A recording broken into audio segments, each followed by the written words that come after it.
Okay, so ikakabit na muna natin. Tapos ito na, dumating na rin yung ating mga ibang mga piyesa. Tamang-tama, kailangan natin yan para may isalpak na natin lahat yung ating mga kailangan dyan. Na mga kaduit, tapos na tayo. Ayan na oh. Lupit oh. Ayos na ayos, ganda.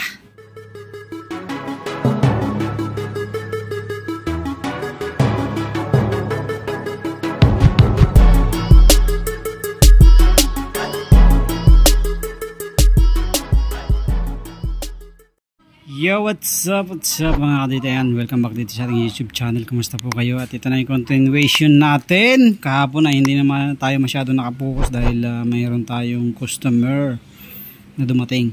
So hanggang dito lang tayo sa swing arm.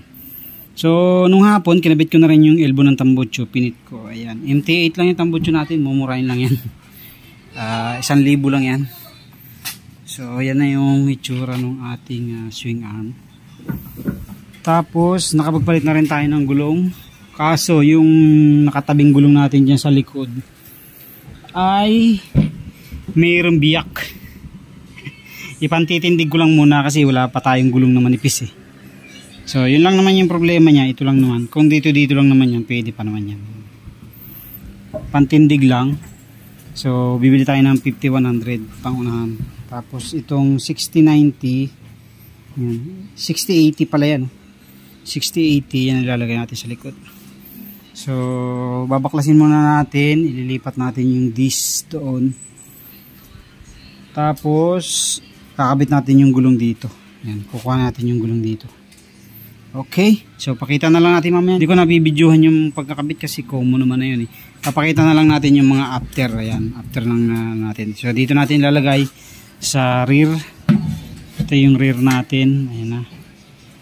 So salpak na natin dyan na maya.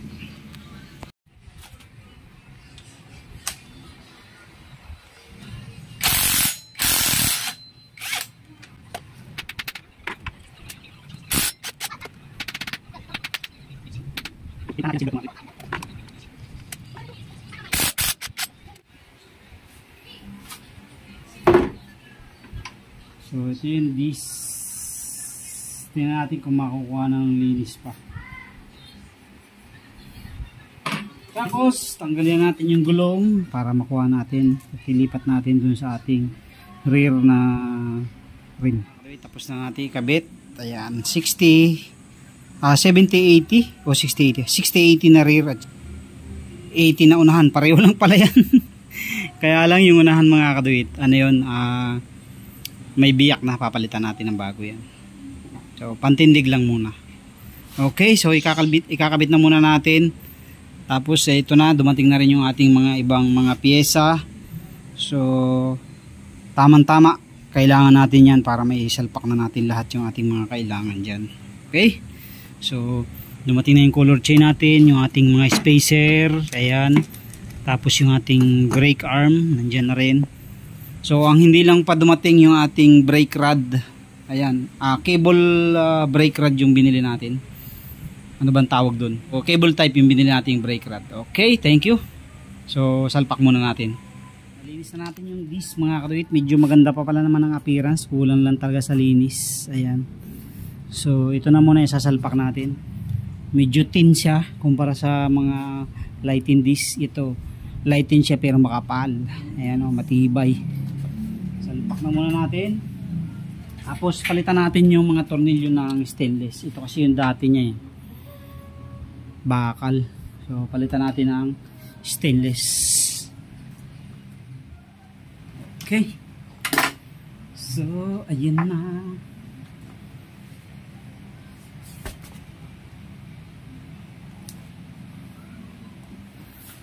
Tapos na mga kadit. So salpak na natin sa unahan. So ito na mga kadit, kabit na natin yung ating front rim. So syempre gagamitin na natin yung ating bagong CNC na front axle. Tapos susukatan natin ng spacer, ng washer. And then gagamitin natin yung ating bagong hub and mile para sa Wave 125. Okay, so package na yan. So salpak muna natin tapos sukatan natin ang spacer. So syempre itong luma hindi na natin pagkabit. Ito na tayo sa bago syempre.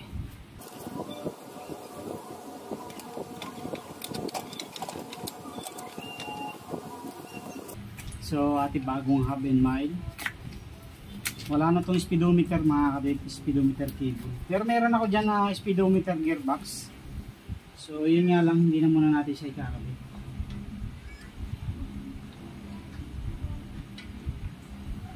So dito siya.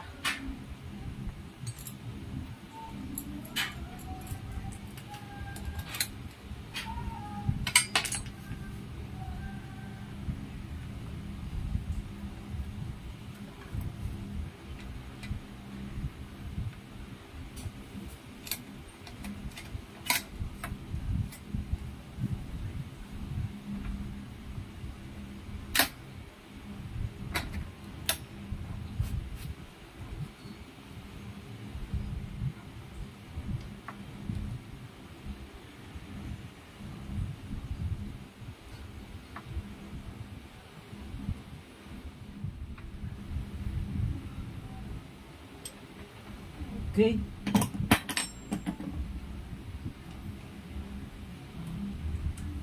Magandahan dito mga kawit, naka-double lock na siya. Okay.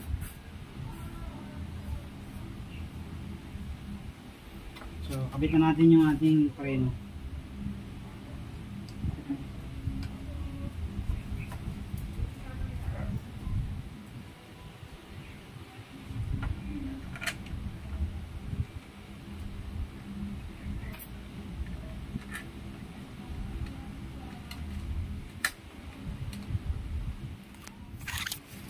Ayan, naikabit na natin.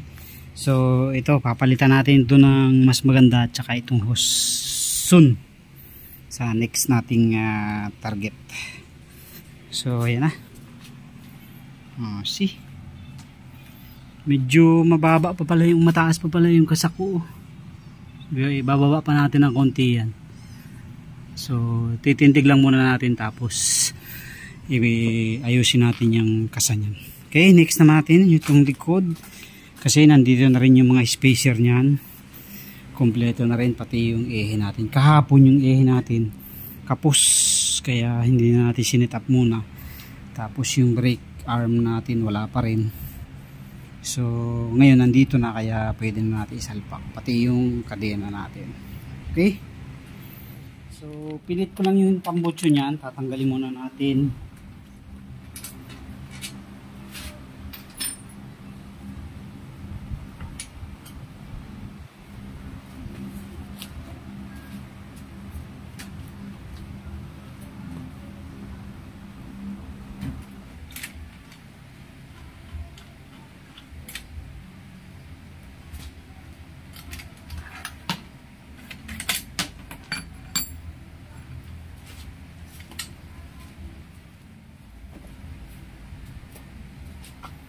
So ito ng HD3. So ano to pang swing arm natin. So yun naman sa swing arm natin, kasya pa naman, kaya hindi ko na muna pinagtan. So salpak pala muna natin yung Takigawa. So hindi ko pa pala matatansya yan kung hanggang saan. So mamaya na natin salpak. Lagay na muna natin yung gulong.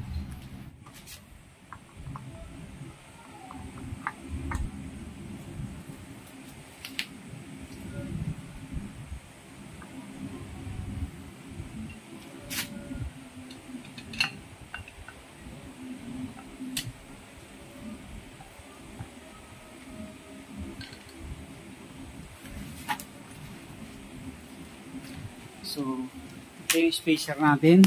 So tingnan natin kung talagang swak to. Yan, pang rear. Tapos yung ating ehe na pang rear din, plus 2 plus 3. So pag order nga pala kayo nito ay pipiliin nyo yung plus 2 plus 3 or yung long, wag yung standard pag naka swing arm. Pero pag naka standard swing arm kayo, stock swing arm, standard lang.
may problema talaga ako mga kaduit. Tabingi siya. Hindi siya sentro. Laki. So, check ko pa kung pinder lang ba or yung mismong centerness talaga. Pero parang malayo siya mga kaduit. Pero yung binili ko naman na hub na yan, pang wave talaga yan. XRM wave. Kaya lang parang masyado mahaba yung plunge niya. Kaya parang tabingi. So, double check muna natin para ma-check natin kung talagang may problema ba or anong adjustment yung dapat natin gawin. Okay. So ito na mga kadit, nakuha na natin yung sentro. Ayan, nasentro na natin. So ang ginawa natin, yung isang hub and mile natin, ito ay pinutol natin ng sagad dito. Kasi dalawa naman to eh. Yung isa hindi na natin magagamit. So pinutol natin ng sagad. So, pansin niyo yan. Kaya lang malapit na yung distance dito, pero hindi pa naman sasayad yung kadena dyan. Masyado kasing mataba yung kanyang plunge, kaya ang lapit dito. So pansinin nyo yung design nito, malayo siya dito sa mismong gitna ng plunge, hindi siya nakadikit. Kaya ayan, laki ng diferensya. So dito talaga maghahabol. Kailangan may atras dito para sumentro. So yan, nagawa naman natin ng paraan. Yun nga lang ang problema naman dito, na sakto na. Ang problema naman yung ating pangkalawit dito, ayan o, yung stopper niya na rod. Ayan o, yan, yung itim na yan. Pinalutan ko yan eh. Ang problema naman niya, kapos. So nag-iisip ako ngayon, sasalpakan ko na lang siguro yan ng tubo. Tapos pipit-piting ko ng konti yung dulo para pumasok dyan dito sa slot ng ating drum brake. Ayan o. So maghahanap ako ng tubo na pwede nating i-shoot dyan. Tapos medyo malaki yun eh. Pag na-shoot natin dyan. So ang gagawin na lang natin, pipit-pitin natin ng konti yung dulo para pumasok siya dito sa gitna. Ayan, yun yung magiging remedyo natin. Wala stick. Pangit din pala itong hub na ito. Ang dami pang conversion na gagawin. Solo pa naman tayo, wala tayong katulong, kaya yun. Pero so far so good naman. Lapit-lapit na yan. So yun na lang ang problema natin, yung isa na yun. So gagawa natin ng paraan. Hanap tayo ng tubo. Ito na mga kaduit, nagawa ko na ng paraan. Ayan, nagsuot tayo ng tubo dun. Ayan, sinuutan natin. Ayan, diretso yan sa loob.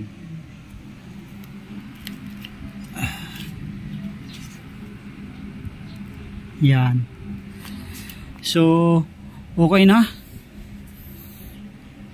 Magsusukat naman tayo ng kadena naman. Tinatansya ko kasi dito. Ito to. Kasi pagka sobrang lapit, pag sinakyan yan, sasabit yan dyan eh. Kaya hindi ko isasagad dito. Ang plano ko ay adjust ko muna dito sa unahan. Hindi ko isasagad doon ng sagad na sagad doon. Tatama kasi siya. Plus 2 na kasi ito eh. Plus 2. Ito kasi plus 1. Plus 2 yung nasa gitna. Plus 3 to. Adjustable siya. So okay naman na siya oh. Pwede na yan.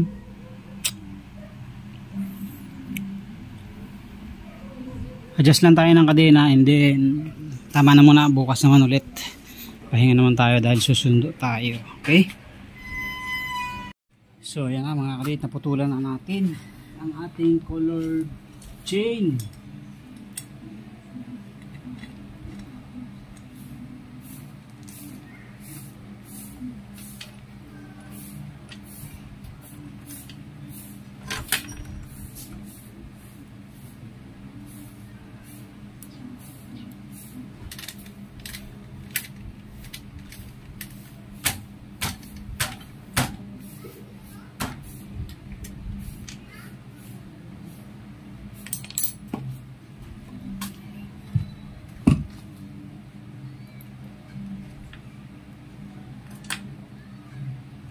Kaduit, tapos na tayo.